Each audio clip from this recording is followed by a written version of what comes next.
I took a contract to bury the body of blasphemous Bill MacKie whenever, wherever, or whatsoever the manner of death he die, whether he die in the light of day or under the peak-faced moon, in cabin or dance hall, camp or dive, mucklucks or patent shoon, on velvet tundra or virgin peak, by glacier, drift, or draw, in muskeg hollow or canyon gloom, by avalanche, fang, or claw, by battle, murder, or sudden wealth, by pestilence, hooch or lead. I swore in the book I would follow and look till I found my tomb was dead.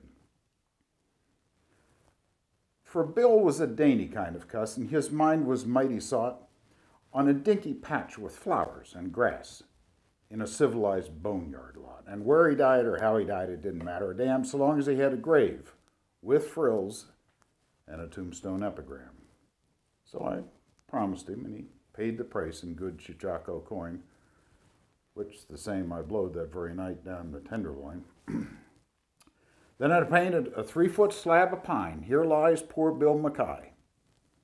And I hung it up on a cabin wall, and I waited for Bill to die. Years passed away, and at last one day came a squaw with a story strange of a long deserted line of traps way back at the Bighorn Range. Of a little hut by the Great Divide, and a white man stiff and still, lying there by his lonesome self.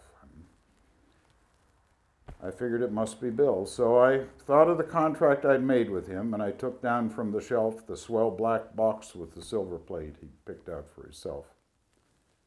I packed it full of grub and hooch, and I slung it on the sleigh. Then I harnessed up my team of dogs, and I was off at the dawn of day.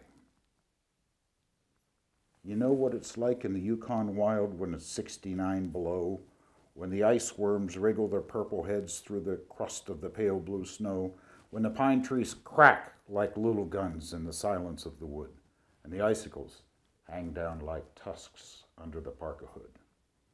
When the stovepipe smoke breaks sudden off and the sky is weirdly lit, and the careless feel of a bit of steel can burn like a red-hot spit. And the mercury is a frozen ball, and the frost fiend stalks to kill. Well, it was just like that day I set out to look for Bill. Oh, the awful hush that seemed to crush me down on every hand as I blundered blind with a trail to find through that blank and bitter land. Half dazed, half crazed in the winter wild with its grim, heart-breaking woes and the ruthless strife for a grip on life that only a sourdough knows. North by the compass, north I pressed, river and peak and plain past like a dream I slept to lose, till I waked to dream again. River and plain and mighty peak, and who could stand unawed as their summits blazed? You could stand undazed at the foot of the throne of God. North, I north through a land accursed, shunned by the scouring brutes, and all I heard was my own harsh word and the whine of the Malamutes. Till at last I came to a cabin squat built in the side of a hill. I burst in the door. There on the floor, frozen to death, lay Bill. Ice, white ice, sheathing each smoke-grimed wall. Ice on the stovepipe, ice on the bed, ice gleaming over all. Sparkling ice on the dead man's chest, glittering ice in his hair, ice on his fingers, ice in his heart, ice in his glassy stare.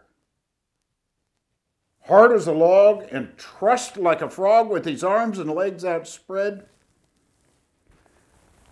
I gazed at the coffin I'd brought for him, and I gazed at the gruesome dead, and at last I spoke. Bill liked his joke, but still galled darn his eyes. A man had ought to consider his mates in the way he goes and dies. Have you ever stood in an Arctic hut in the shadow of the pole with a little coffin 6 by 3 and a grief you can't control. Have you ever sat by a frozen corpse that harkens back with a grin and that seems to say, you may try all day, but you'll never jam me in?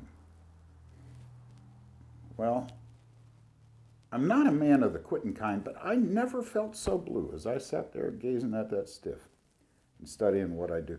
Then I rose and I kicked off the husky dogs that were nosing round about, lit a roaring fire in the stove, started to thaw Bill out.